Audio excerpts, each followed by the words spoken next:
Ainsi, tu me vois, Seigneur, comme un grain de pollen emporté par le vent. Mais ces grains si futurs me faire germer la fleur de joie, la fleur d'amour.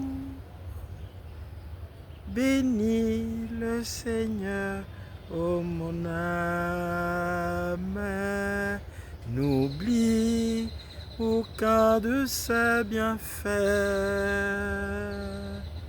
Bénis le Seigneur, ô mon âme, bénis le Seigneur à jamais.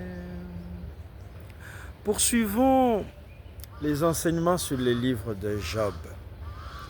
Et allons au 32e chapitre. Le 32e chapitre est intéressant. Pourquoi?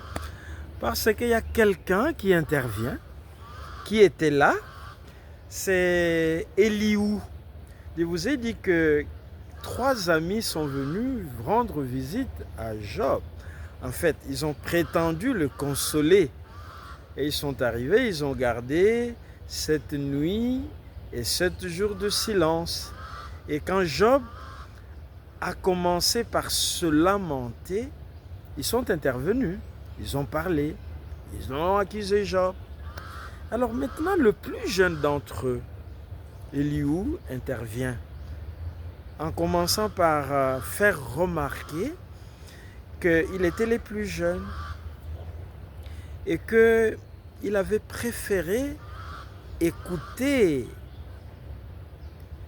ses aînés.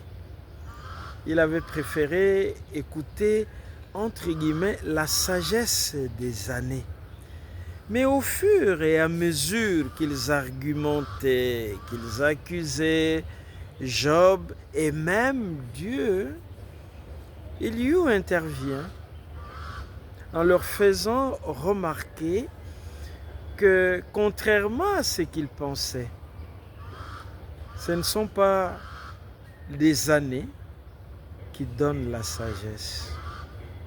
C'est au contraire l'Esprit de Dieu qui peut aider l'homme à discerner et à comprendre ce que réellement Dieu veut communiquer aux hommes. Donc, parfois, nous sommes victimes de notre connaissance. Nous pensons connaître les choses. Et ça, c'est souvent nous qui sommes pasteurs, nous qui sommes prêtres, nous pouvons penser que nous avons le monopole de la vérité, alors que nous ne prenons probablement pas assez de temps pour écouter Dieu, qui est le seul détenteur de la vérité. Et donc, aujourd'hui, cet enseignement, c'est l'attitude de ce jeune qui me touche. D'abord, le respect pour les aînés. Aujourd'hui, de moins en moins, nous avons cela dans notre société.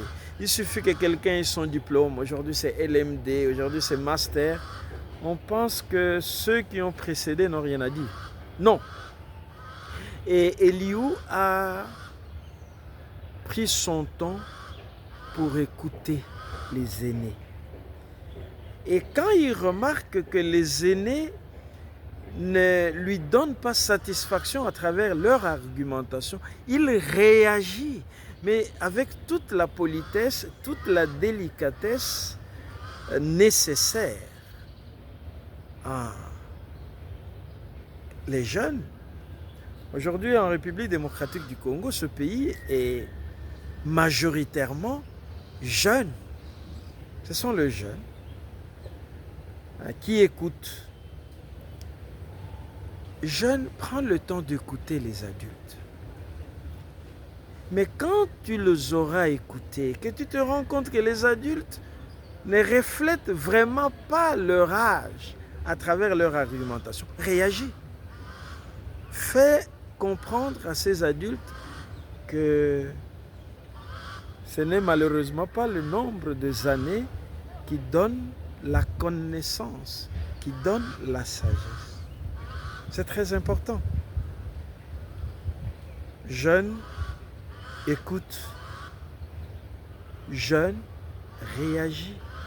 Quand tu te rends compte que ceux que tu écoutes, les adultes en qui tu as eu confiance, ne reflètent pas leur sagesse, réagis et donne ce que tu penses avoir reçu de notre Seigneur.